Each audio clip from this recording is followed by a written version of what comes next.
श्रुतिस्मृतिपुराणानाम् आलयं करुणालयं नमामि भगवत्पादं शङ्करं लोकशङ्करम् अज्ञानाञ्जाह्नवीतीर्थं विद्यातीर्थं विवेकिनां सर्वेषां सुखदं तीर्थं भारतीतीर्थमाश्रये विद्याविनयसम्पन्नं पीतरागं विवेकिनं वन्दे वेदान्ततत्त्वज्ञं विधुशेखरभारतीम्.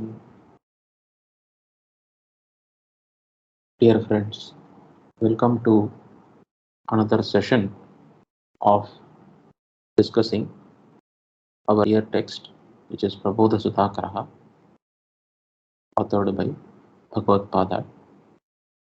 So we have been discussing Vishayaninda Prakarana, the chapter on pointing out the defects with respect to the various Vishayas, that is the sensory objects. So wherever the mind gets attracted to, whatever objects pervade our minds, those are the things which are being considered here. Those objects, those people, those objects, that stuff in the physical world which pervade our minds. Whenever we take a moment of rest, whenever we try to focus our minds, we try to, let us say, we try to do japa for some time. And when we start to do the japa, various thoughts comes and disturbs us. These thoughts are of various types, but primarily they concern with various things and people which are in the physical world.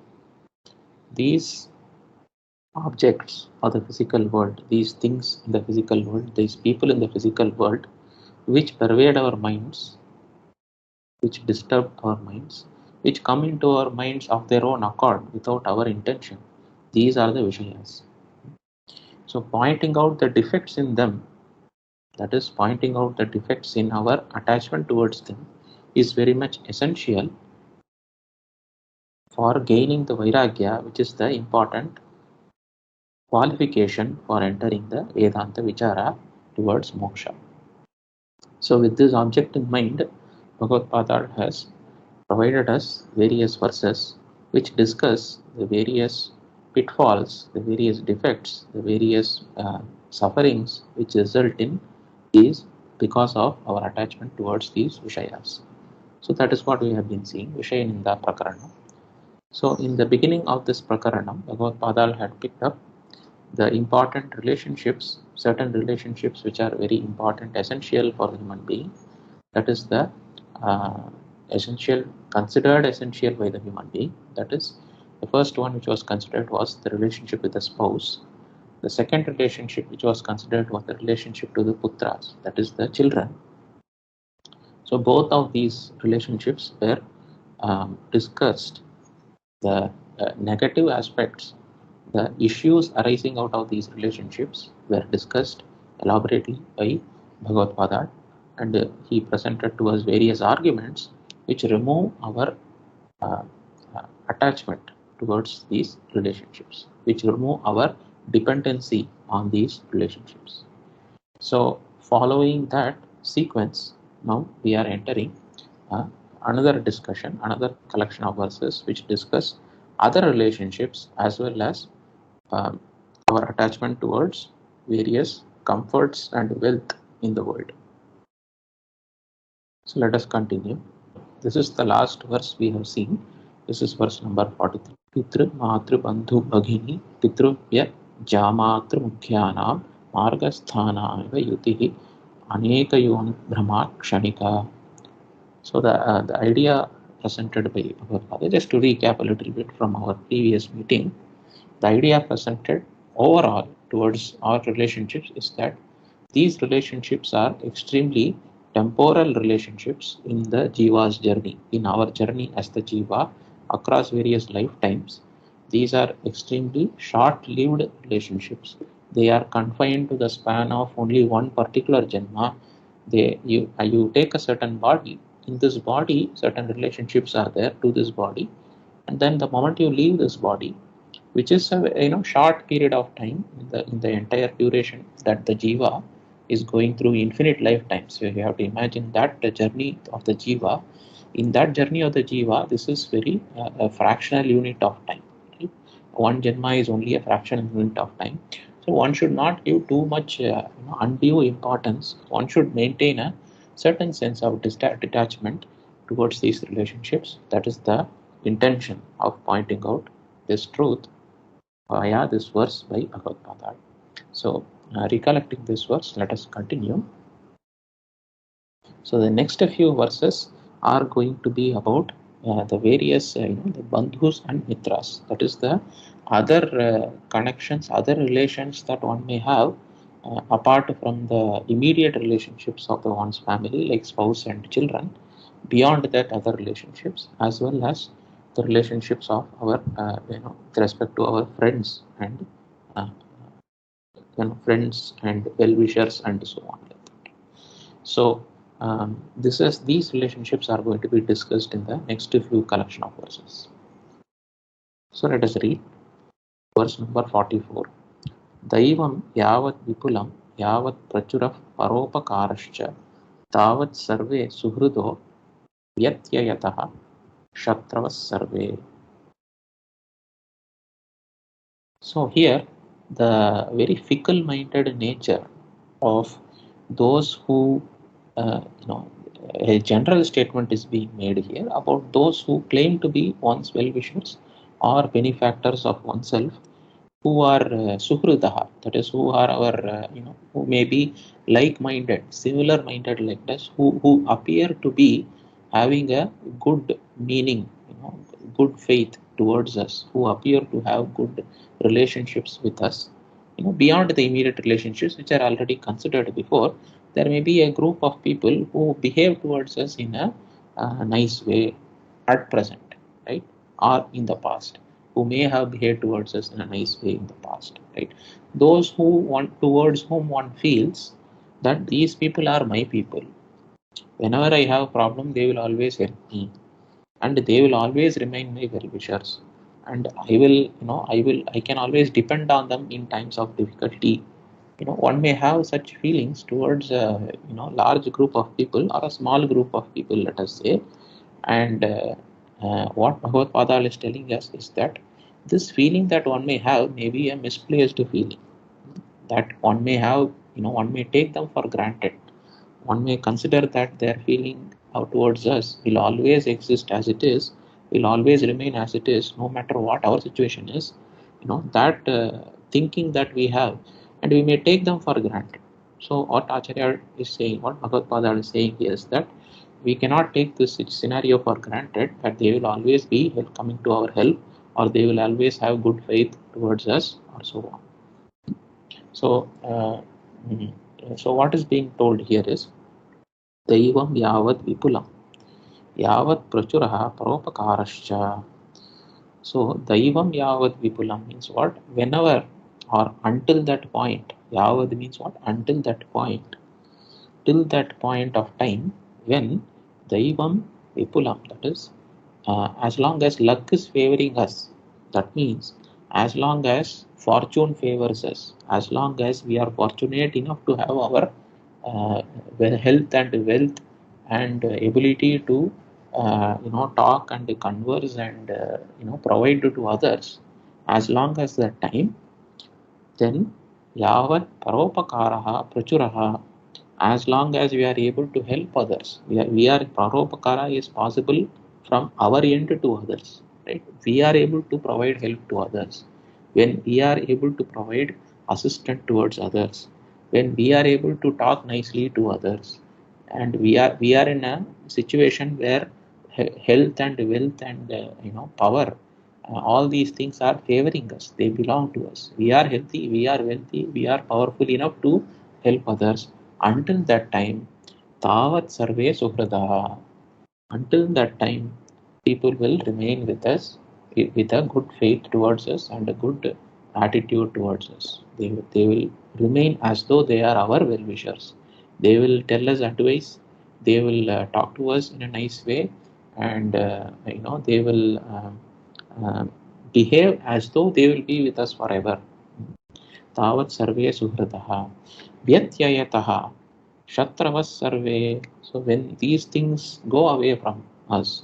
That is, when we become unfortunate, when misfortune falls on us, when we become in a situation where we are expecting somebody else's paropakaraha, somebody else's help we are expecting, then shatravas sarve. When we are not able to provide for others, when we have stopped providing for others, when we cannot do anything which helps others, when we become helpless ourselves, then everybody turns their head away from us.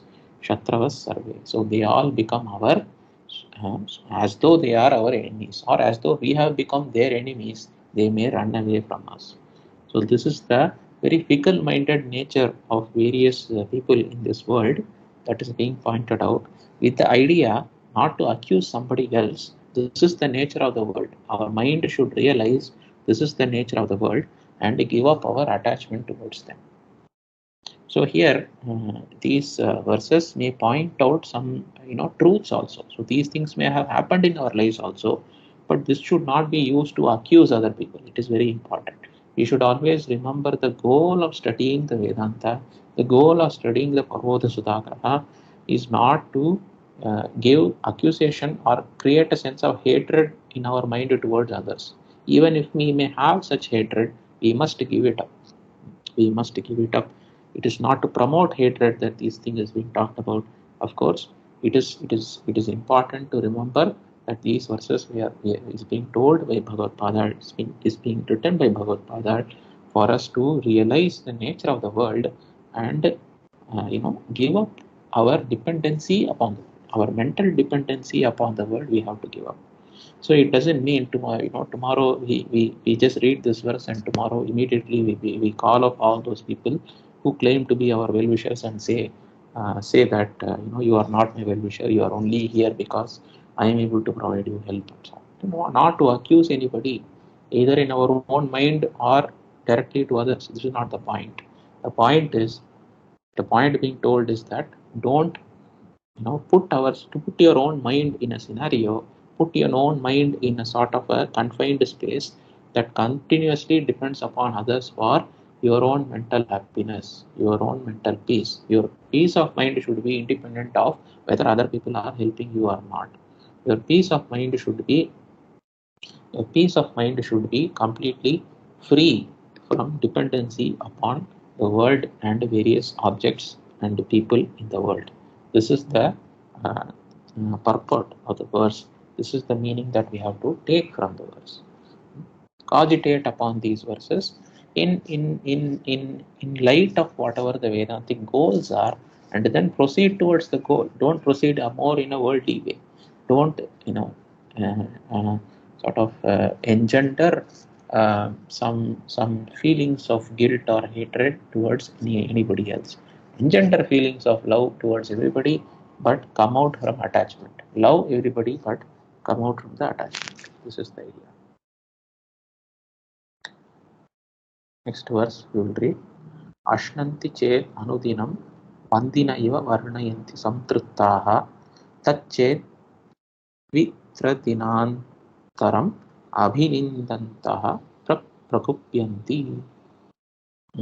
In continuation of the previous verse, a more specific example is being told here. Anudinam ashnanti chet vandina iva varnayanti samtrittaha. So what does this mean? Anidinam ashnanti chet. Suppose one is providing food to other people every day. One is able. This is that fortunate thing which was talked about in the previous verse. If fortune is with us, if we are wealthy enough to provide support for other people, anudinam, every day we are able to provide support. So in this case, food is being provided to other people, and other people are coming and eating that food. Anudinam ashnanti chet vandina iva varnayanti samstriptaha.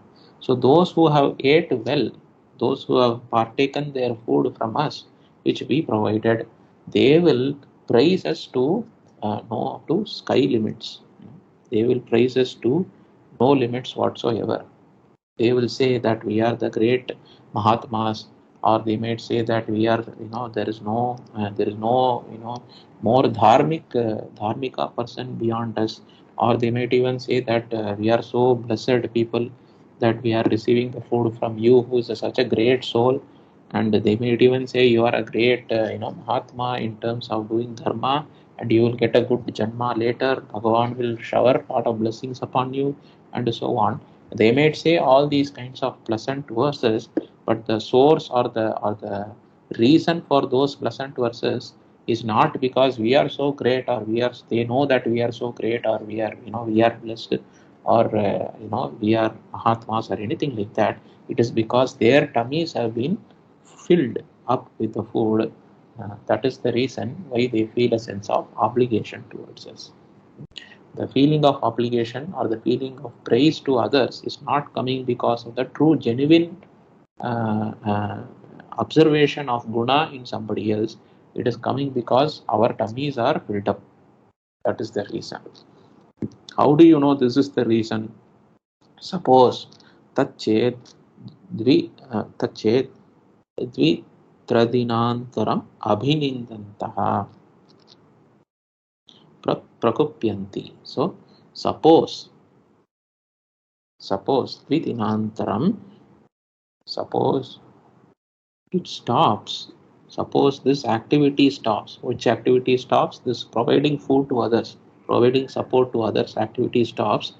Dvitra dinantaram. So even if there is a small interval of 2 or 3 days, dvitra dinantaram, even there is a small interval of 2 or 3 days, then immediately the same people who are eating, who are coming to our place and eating the food and praising us and so on, abhinindantaha prakupyanti, the same people will start shouting at us, or the same people will start talking in front of us as well as behind us, to others, something bad about us, right? With a lot of hatred or anger or dissatisfaction.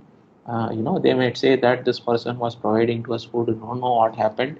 So he might have changed. That is the way the people are in this world.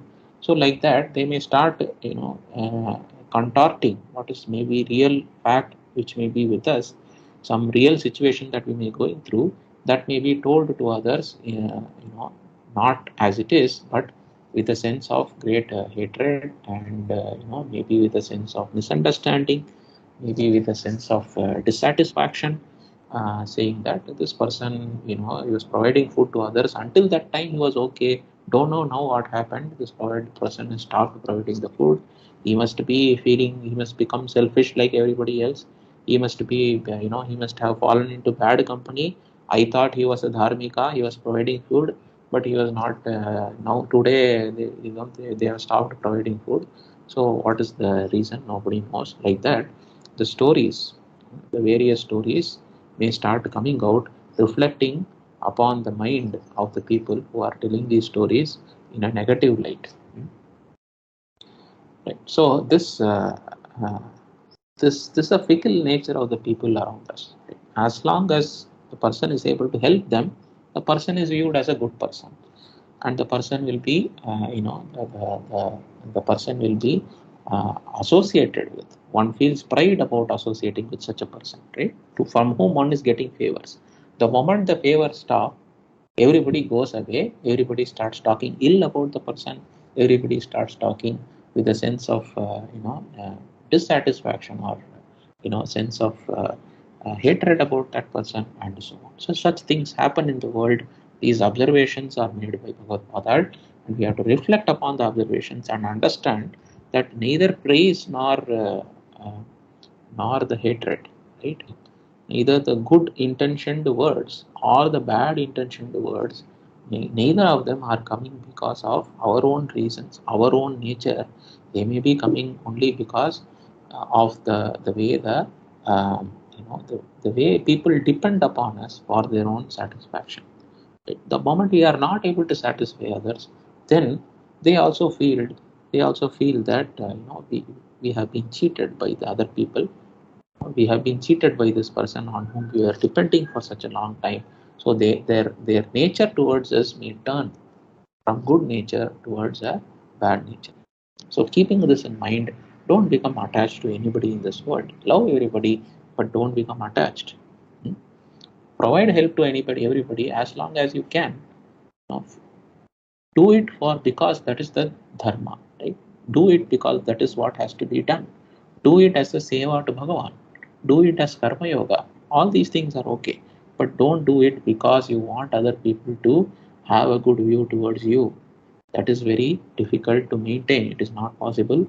So therefore, you should not become attached to other people. This is the message which is being given by Bhagavad Pada. Telling this, let us go to the next verse.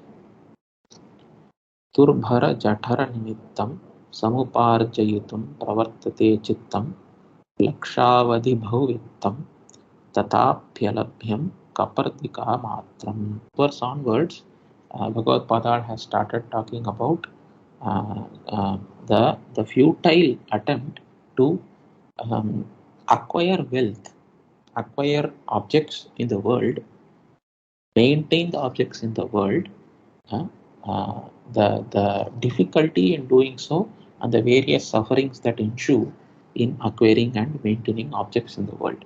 So this is what is being talked about in the next few collection of verses. So what is already completed was the relationships, various relationships. That part is over. Now the attraction towards wealth is being discussed here. So durbhara jarthara nimittam samuparjayitum pravartate chittam. You see, pravartate chittam. So the mind is working. Chittam pravartate. So the mind is doing lots of actions.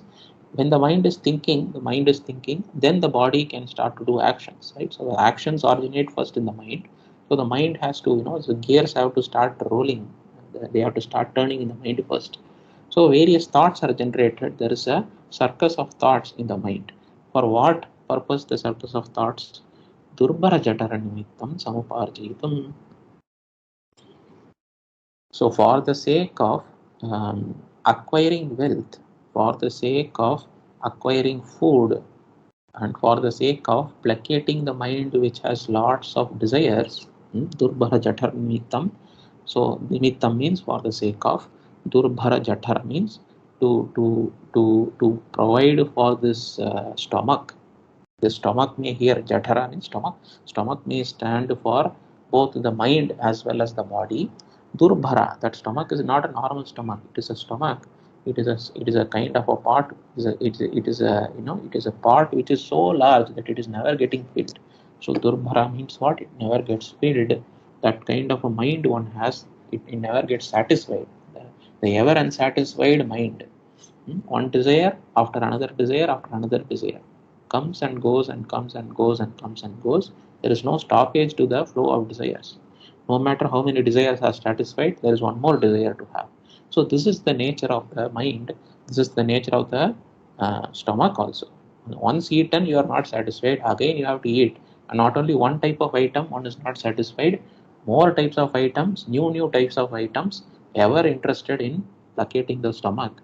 For this reason, durbhara jatara nimittam, for this reason, samuparjayitam, so samyak uparjayitam, so I have to gain lot of wealth, I have to acquire lot of wealth, I have to gain lot of wealth. For this reason, pravartate chittam pravartate, the mind is starting to turn around and do lots of actions, thinking, and therefore the body is also involved in this process. After the mind is involved in the process, lakshavadhi bahuvittam. So multiple, lakhs and lakhs and lakhs of, or crores and crores and crores of money, is crores of wealth is collected by this individual by doing all these activities. Bahuvittam, lakshavadhi bahuvittam. Tathapi, even though so many crores of money is collected, tathapi alabhyam kapratika matram. In spite of this, one feels as though one has not gained even a penny, one has not gained even a single shell. A small seashell also one has not gained. Kapartika matramapi alabhyam. It is so difficult to gain. Even if one gains, one feels as though one has not gained it. So alabhyam is, it is so very difficult. It is very difficult to gain such wealth. And then we will also see, even if one gains such wealth, the person is always feeling that not enough has been gained, not enough, still more I want, still more I want. There is no stoppage to the desire for acquiring more and more. This is what is being told here. So beware of the desire for gaining wealth. Don't give unbridled freedom to that desire. Control, restrain that desire. Tell your own mind that wealth is not the be all end all of things. Therefore, constantly putting effort for gaining wealth as though it is the only goal of life, as though it is something which is the ultimate goal of life, as though it is very, very important. These things are things which one should pay very attention to and avoid. Restrain the mind. Continuing. लब्धश्चेत् अधिकोऽर्थः पत्न्यादीनां भवेत् स्वार्थः नृपचोरतो अप्यनर्थः तस्मात् द्रव्योद्यमोऽप्यर्थः. Beautiful verse. Suppose, so previous verse told, it may be very difficult to gain such wealth because lot of effort is involved, one may not even be capable. Now Acharya Bhagavad is saying, even if suppose one gains this kind of wealth, there may be so many issues will start to come. The moment wealth enters our realm, our responsibility, it enters our sense of mindness. So many people will get attached to us and start to create issues towards that wealth because of that wealth. What kind of issues? Labdhasche adhikortha. Suppose adhika arthaha labdhaha. Suppose such wealth, large wealth is gained, great sense of wealth is gained, then ched, if that happens, then patnyadina bhavet swarthaha. So one's close family like spouse and others will start to usurp that wealth. This may feel like something a kind of a very strange thing that Bhagavad is pointing out. After all, I am gaining wealth not only for myself, for my family also. Patnyadinam bhavet swartaha. But normally when the person who is gaining the wealth, puts efforts and gains the wealth, one has a feeling of attachment towards that wealth. One may say, for instance, that we ourselves feel, for instance, that this money I have put so much, this wealth I have put so much effort and I have gained. So I may distribute out of my own accord, but somebody else cannot come and say, even it may be my close family, but they cannot come and say that this belongs to me. As though they have gained that wealth, they cannot come and say, but that happens in the world. It does happen in the world that other people have a sense of mindness. They have a sense of mamakara towards that wealth which we have put effort and gained. Patnyadina bhavet swartha. The wealth becomes somebody else's. That the moment you lose that sense of belongingness with the wealth, and it becomes it is treated as belonging to somebody else, you get a feeling of sorrow in your mind. That is the thing, that is a problem. Then what else? Drupa chorataha api anarthaha bhavet. So it also becomes this wealth which belongs to us. If it remains in the family, at least it is okay, but there may also be people who are beyond the family, we may be interested in that wealth. Whom are these people? Drupa. So the king, that is the government of that area, where you are living, they may also be interested in that wealth. One example for it is tax, income tax and so on. So people, you may have to pay some tax for using the public services, etc. just by the government, because the government has to run. From their point of view, it is okay. But from your point of view, it is your effort which is being taken away. That wealth is gained by your effort. Then you have to give that wealth. So this becomes a very painful thing for many people. Paying income tax become painful thing for many people. Then what other ways? Chorataha. So because of the those who steal this wealth away from us, the thieves are coming in various forms and various kinds. So they may not be looters, they may be people who are just usurping our wealth in various ways, in various unethical and illegal ways. All those people come under the category of the chora, that is the thieves. So the person has to be afraid of the government and thieves and such people who make this wealth, which is artha, into anartha. So the one which we treated as our wealth becomes not our wealth, because these are taken away by the government, taken away by the thieves, and so on. So tasmat dravyodhyamo vyartaha. So what is the summary here? The two verses summary for the two verses. So because the so much trouble, if this wealth is gained by us, but it never remains with us. So if it never remains with you, how can you say it is your wealth? And therefore, what about the effort which was put? The dravyodhyamaha means what? The effort which was put to gain the wealth. How can you think that the effort is useful effort? That useful, it was a useless. That effort was useless because now the wealth is being usurped away. It is being removed from us by various means, and therefore this effort is not useful at all. It is a useless effort. So the dravyodhyamaha, the effort to put only exclusively to the to gain the wealth, to increase your wealth, that effort with that goal in mind, if it was put, then this is vyartha. It is a useless effort because the wealth doesn't remain with us. We cannot enjoy it. So therefore it is useless. Continuing, अन्यायम् अर्थभाजं पश्यति भूपोद्ध्वगामिनं चौरः पिशुनो व्यसनप्राप्तिं दायादानां गणः कलहम्. What Bhagavad Padal is talking about here is the various sufferings which are or the various fears that are encountered, the various fears that are experienced by the wealthy people when they acquire wealth and when they want to maintain it.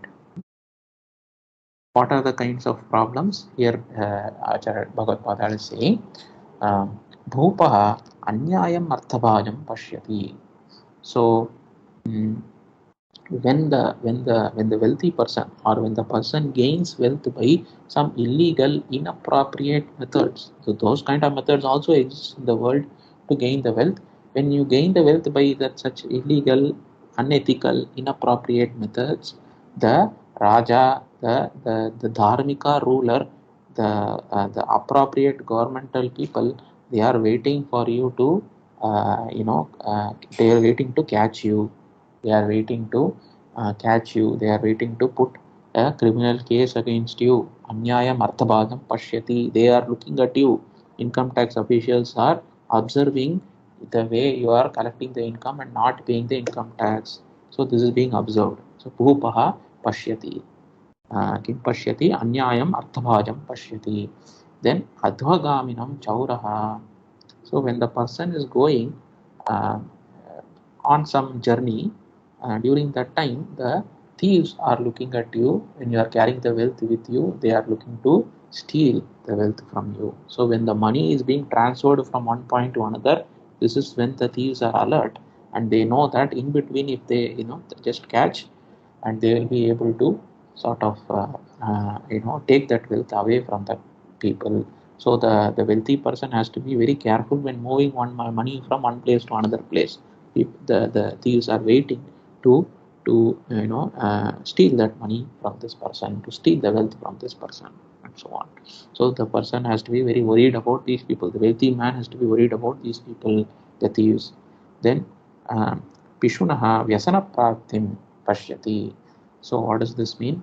Vyasana prapti means what? When the wealthy man has fallen sick or undergoes a lot of suffering, physical suffering, let us say, then the Pishunaha are looking at that. Oh, when this person will die. What is a Pishunaha? Those people who are possessed of a very negative sense of mind, who want to, the usurpers, those people who are ready to grab, the grabbers of the wealth. They are not, they are adharmic people. So these people are waiting and waiting. So when this person will die, so that I can grab the wealth and this wealth that this person will leave. So these people may be around us also. They may be, some of them, if you are unfortunate, some of them may be our family members also. They may be among our close friends also. We don't know, right? So these people may be waiting when this person will die and when we can take over that wealth. So the wealthy man, the wealthy person has to be afraid or be scared of these kind of people also. Dayadana ganaha kalaham pashyati. So those people who are our dayadana ganaha means what? Who are our close relatives, who belong to our family, the extended family, These people are always waiting to create lot of troubles within our close family, so that we may lose our state of mind, so that our wealth will go away from us. So they are interested to create lot of kalaha, that is disturbances, so that our mind will never be at peace, and therefore our ability to retain our wealth will also go away. So this kind of sufferings have to be undergone, this kind of fears have to be experienced by any person who is very wealthy, and any person who has a certain quantum of money experiences one or other of these feelings. So now let us go on to the next verse. Pataka bharair anekairartham samuparjayanti Rajanaha Ashwamatangaja Hetoho Pratikshanam Nashyate Sodhaha. So this is mainly with respect to the maintenance of the wealth. So suppose a very wealthy person has gained a lot of wealth, and just that wealth does not remain as it is. Just in terms of maintaining the huge enterprise that this person has created, in order to gain that wealth, in order to project his power in the world, the wealth has to be spent and it goes away from this person continuously. So that is the idea here. So Rajanaha, so the Rajas, that is the great people, the great rulers, those who are extremely wealthy because of their huge kingdom, because of a large enterprise or a large institution, some kind of thing they have built and they have created. They are wealth creators in the society. They have created a lot of wealth and they are able to run the business. They have gained the money. They are running the business, but just in maintaining the business, in maintaining that enterprise they have created, they are going to lose that wealth. So Rajanaha Pataka Bharair Anekaihi Artham Samuparjayanti. So by various means, some of them may be ethical, many may be unethical also, many may be very difficult also, by various methods. Pataka Bharir Anekaihi Artham Samuparjayanti. By various such methods, positive, negative, everything is included, illegal, legal, everything is included. All these kinds of methods are used by the Rajas, that is the kings, to create the wealth. Samuparjayanti, Artham Samuparjayanti. They have created lot of wealth. They are wealth creators in the society. They are wealth gainers in the society. So this is their nature. By in the process of gaining wealth, they also gained a lot of power, and they have established some enterprise. Ashwamatangaja hetoho. So this is the enterprise. What is the enterprise for the Rajas? Their armies. Ashwa, Matangaja, that is the elephant army or the horse army.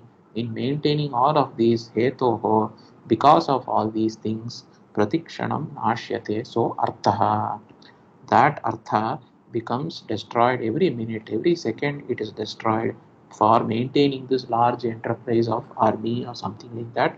The large institution which is under these rajas, for maintaining the institution itself, this wealth has to be expended. So the wealth which is gained continuously is lost. When the wealth is continuously lost, if the person sits peacefully, I have gained all the wealth, can I sit peacefully?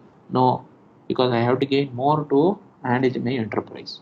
So that is why the desire for gaining, the effort put in gaining lot of wealth never goes away. The person cannot remain peaceful. More money you get, the more you have to struggle to keep it working, keep it in the loop, keep maintaining that level. That is the problem. That is the problem. That is the defect of gaining wealth.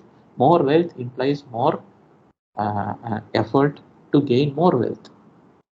More wealth implies more effort to maintain that level of wealth.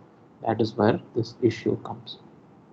So these are all the problems which is being talked about one by one. Next verse we will see.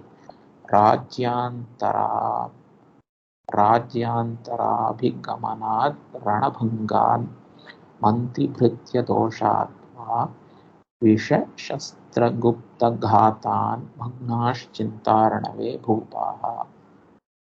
So Bhupaha Chintaranave Magnaha. This is the summary of the entire discussion regarding the wealth and desire to create wealth and the problems of the wealthy people. Bhupaha, those people who are extremely wealthy, even the rulers of this earth, even the great kings upon this earth, who are the greatest of the wealthiest of the wealthiest of the wealthiest on this earth, they are all deeply worried. They remain immersed in the forest of worry. They remain confused and what do you say, lost in the forest of worries. Chintaranave magnaha. For what reason they are doing, for what reason they are in that situation, the reasons are told, various reasons, summary of all the reasons. Rajyantarabhigamanat. So when another king, or they may be sent out from their kingdom, from one kingdom to another kingdom, they are banished. It is like, a big industry is created by a person, and suddenly another great person, another even bigger industrialist comes and chases this person away from that industry, and says that you have to quit tomorrow, takes over. That is a takeover of the company, and says, I am firing you tomorrow. Because of this reason, the person, the the, the, the owner of the company himself may be worried. Right? Rajyantara Gamanad. This is one reason. So Antara, different Rajya, the person has to go. That is from one Rajya where he made the kingdom, from one company which he built. The one company which he built, and he became the greatest wealth creator for that company, and he owns that company. Because of the takeover of that company by somebody else, he has to move, and he is left penniless, or he is left institutionless. Because of that reason, this person may be worried. Then Ranabhangat, this person may be fighting. That is the king or the institution leader may undertake efforts to overcome some attack by some other institution leader, attack by some other king, attack by from some other kingdom, and in that process of defending, that person may lose the war, they lose the fight. Whatever, it may be a legal fight. In today's terms, it may be a legal fight, or it may be a governmental takeover or something like that. Some institution or some individual against the institution that we have built is filing a case upon us, or is undertaking governmental proceedings, legal proceeding upon against that company that we have created, against the institution we have created. Now in this legal battle, one may fail, one may get defeated. So therefore, the worries come to that person, whether I will get defeated in such a battle, or the people who are there within one's own company, right? People who are there within one's own institution, those people whom we feel they are my advisors, they are people who work with me, they may have some defects, or they may have some negative attitude towards us. So because of that also, this person has to be very careful. This owner of that company, the Raja here, the Bhupa here, has to be very careful and very afraid for these people also. So Mantri, Bhritya, Doshadva. Mantri means what? The ministers, that is one's own advisors. Bhritya means what? The employees, right? The various people who work for me, they may also have some ill feeling towards me. They may also not desire for my my welfare. They may be traitors. They may give up my company for their own selfish purposes, or they may have faults of themselves which they are not aware of. Because of that, the wealth goes away from me. So that may also be a reason. Then what are the other reasons? Visha Shastra Gupta Ghatan. Visha Shastra Gupta Ghatat. So Visha, that is poison. Shastra is some weapon or arrow or something like that, some weapon because of which one is, one's physical health is damaged. Because of these various reasons, the poison or the damage of the physical health also, the king is very much worried. The person is very much worried. What will happen if something happens to me? Who will take care of my wealth? I will not be able to enjoy it, and so on. Or Gupta Ghatat. This is also another reason. So Gupta Ghathat means what? Because of some internal physical ailment. This Visha and Shastra coming from outside. Gupta Ghata is coming from inside. My own ill health it could be, or something which has been mixed in my body by mistake, and that has entered me, and it is causing internal injury.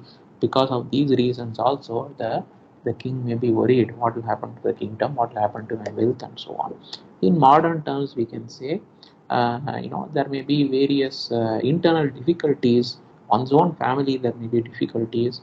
One's, for which, there may also be physical threats given to that person because of the power that he wields, because of the money that he commands.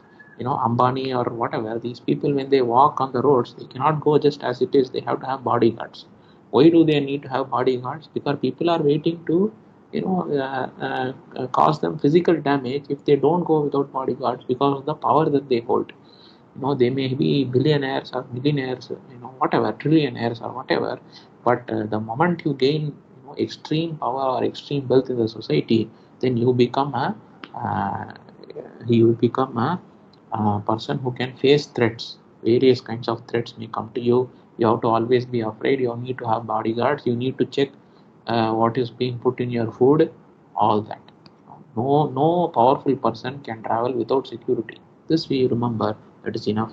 So because of all these reasons, there is a feeling of suffering, the fear in the person's mind.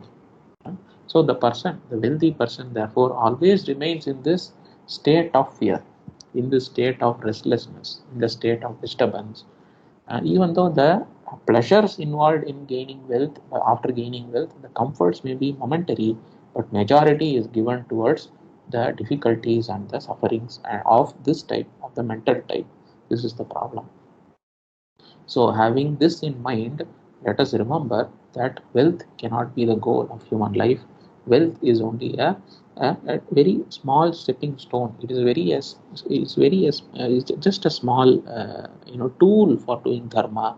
It has nothing to do with moksha or anything. It has nothing to do with our parama purushartha. Our parama purushartha, our main goal in life is cannot be wealth.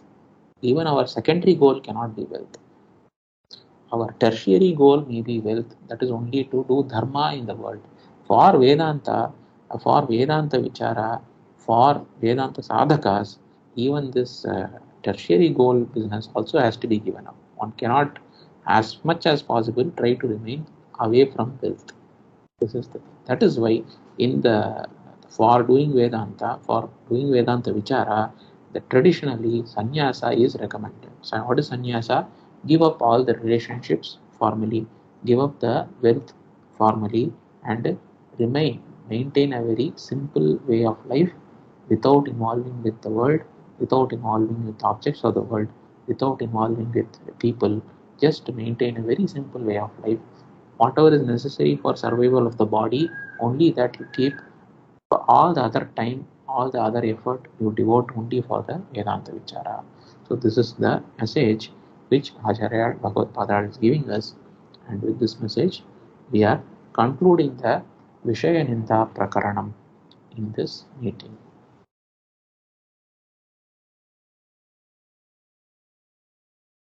Om Shri Gurubhyo Namah.